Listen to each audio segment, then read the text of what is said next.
Imanalla wawakuna alli puncha allichishi tukuykunawan kunankashuya chachitame apamuni kikinkunaman. Hola chicos, buenos días, buenas noches con todos. Hoy quiero compartir una enseñanza, aprendizaje sobre qué pasó, cómo era la educación hace 30 años en nuestro país. Imaginémonos hace 30 años qué sucedió en nuestro país, cómo era la educación. Si quiero compartir la historia, ¿sí? Empecemos con lo siguiente, ¿sí? Para empezar, había en nuestra nación, en nuestro país, había un programa primeramente que atendían a los chicos de entre menores de 5 años que se llamaba ORI. Bueno, actualmente se llama MIES. Bueno, ORI significa Operación Rescate Infantil, ¿sí? Ellos se dedicaban a ayudar a las poblaciones en condiciones vulnerables. ¿Y qué es vulnerabilidad? Es decir, que eran de bajos recursos económicos, que de pronto no tenían para comer o sus papitos no trabajaban. Eran situaciones muy diferentes tanto en el sector urbano como también en el sector rural, es decir, en las ciudades o en las comunidades como es en nuestro país. Es por esto que en el año de 1999 decidieron hacer un conteo para saber cuántos niños estaban atendiendo estos programas. Entonces decidieron hacer un censo y se dieron en cuenta que solo el 2,7% de niños, o sea, es decir, de 35,000 niños y niñas asistían a estos centros de cuidado infantil. Entonces, se dieron en cuenta que eran muy pocos los niños que estaban atendiendo. Continuando, vamos a ver cómo también nos cuenta la historia que la educación antes no era muy común que las niñas se estudien. Es una historia, se puede decir, muy triste, una situación muy triste de que en nuestro país las niñas no podían estudiar. Dicho es más, las mujeres en general no podían estudiar. Algo que pasó que desde el año 2000 esta historia cambió, ¿sí? La educación ha sido muy buena. Antes era prohibido, como les dije, que estudien las mujeres y solo era para los hombres o los niños. Entonces, estas personas fueron de un rango, los que podían, los niños incluso que podían estudiar, eran personas que tenían dinero, ¿no? Que tenían trabajo, ¿sí? Y allá en el año de 2000 se creó, en este caso, viendo esta situación, esta realidad muy triste, muy dura, en el año 2000 se crea el derecho para que digan que queríamos cambiar esta situación, para que también niños, y en este caso las niñas y los niños, estudien, puedan ir a las escuelitas. Eso se llama equidad de género, es decir, las niñas y los niños tienen las mismas capacidades, las mismas condiciones y por lo tanto tenían el derecho a la educación, ¿sí? Entonces, hemos podido observar que en el año 2000 ya la educación fue para todos y que tanto los niños y las niñas ya pudieron estudiar y un mayor número que podemos imaginarnos que ya aumentó el número de estudiantes, tanto niñas como niños. Continuando la historia, podemos ver también, nos cuentan la historia que en esos tiempos, aquellos tiempos que como dije hace 30 años atrás, había también un nivel de analfabetismo alto. O sea, es decir, hubo muchas personas mayores que no sabían leer ni escribir. Entonces, más o menos en los años de 1988, 1992, hubo una campaña para que las personas mayores, imagínense, que hoy incluso son ya abuelitos, muchos ya quizá muchos ya fallecieron. Entre estos años hubo una campaña para que ellos también puedan leer y escribir, ¿sí? Porque en años más pasados no habían escuelas, no habían muchas escuelas también, ¿no? No habían muchas escuelas en esos años, habían las escuelas para, quizás para los, como decíamos antes, solo habían escuelas para muy pocos niños. Pasaron entre los años 1992, quizás 1998, un poco más adelante, el gobierno en ese entonces decidieron construir escuelas para adultos en donde aprendieron a leer, en donde les enseñaban a leer, a escribir. Se llamaba alfabetizar, en donde aprendieron a leer y a escribir.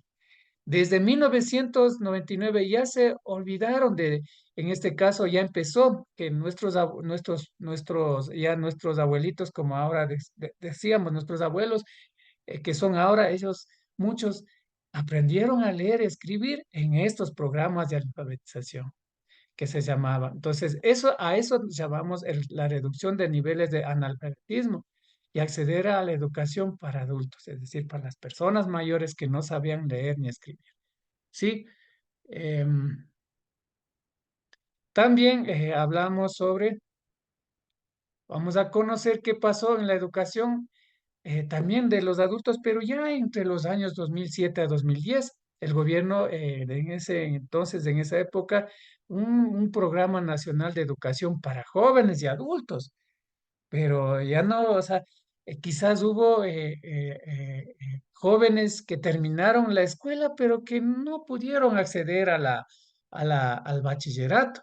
Sí, a eso se trata, ¿no? Entonces, quizás de pronto incluso jóvenes que no pudieron terminar la escuela, es decir, la primaria, peor al colegio, pero en esos años el gobierno decidió implementar un programa nacional de educación para jóvenes y adultos, dirigido para ellos. Entonces, en el año de 2011, viendo ya ejecutando todos estos programas en el año 2011, la disminución de la tasa de analfabetismo se notó mucho en el área rural. Fue mayor, es decir, dicho en otras palabras, disminuyó en el área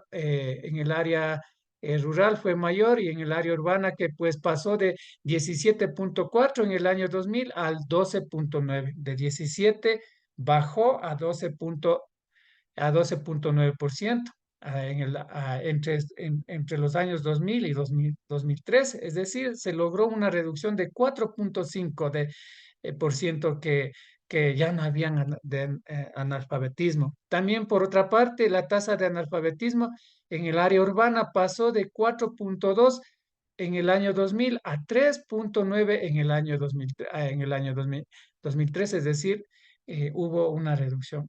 Según estos datos, vemos que los adultos mayores no sabían leer ni escribir. En este caso, pueden estar, como les dije delante, nuestros abuelitos, y en mayor porcentaje están los jóvenes de 30 a 44 años, que en estas cifras pueden estar algunos padres, siendo hoy actualmente, que pues son padres de familias que incluso que no, en este caso, son alfabetizados, se podría decir, que no pudieron terminar el bachillerato, pero que sí saben leer y escribir, que es muy diferente ser analfabetos. También tenemos otro dato importante.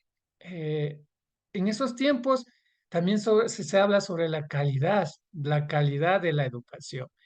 Entonces, el gobierno se creó en esos tiempos una Dirección Nacional de Educación Intercultural Bilingüe entre 1998 en donde, en donde el gobierno dijo, bueno, queremos mejorar la educación. La calidad de educación significa cómo enseñar mejor, cómo los profesores van a enseñar, cómo los niños aprenden mejor. Entonces, esta dirección trataba de organizar todo eso, todos estos aspectos en la enseñanza, en el aprendizaje de todos los chicos, de todo nuestro país, ¿sí? En el año, a partir del año de 1988, bueno, en 1999. En el año 1990 también se discutió para mejorar, como dije, mejorar la educación. Además, durante la primera mitad de los años 90, dice, el gobierno dispuso funciones para brindar mayor autonomía de la Dirección de Educación Intercultural Bilingüe en el año 1900. También dice que a pesar de que no se logró mejorar la calidad educativa por la inestabilidad política y económica. Aquí vamos a contarles, les cuento que hubo muchos paros en nuestro país, los indígenas, nuestros indígenas, nuestros compañeros de las comunidades, ellos lucharon, exigieron al Estado viendo que no había que las mejoras en la calidad de la educación, no había respuestas. eh, Salieran a los paros. Los paros son cuando existen el paro, el arranque de vías, la interrupción de la circulación de los vehículos, pero donde están personas protestando por un derecho por un derecho que era la educación, mejorar la educación, por un derecho que era, en este caso, la calidad de educación, digamos, y también por las medicinas, por los territorios, por los pueblos indígenas en ese entonces. Dice, durante todos estos años hubo 11 paros nacionales que estaban relacionados con problemas laborales, instituciones que dice que también en instituciones educativas serán 173 días por uso que no hubo clases, ¿sí? Durante estos paros. Finalmente podemos, durante todo este proceso, se podría decir, gracias a estos paros que nuestros compañeros, nuestros hermanos indígenas lograron, sí, se pudo durante todos estos 11 paros, durante los años 1998, 2000, 2022, digamos 2002, para poder concluir que en el Ecuador todos los estudiantes que tenían entre los 6 años asistían la mayor parte a las escuelas, ¿sí?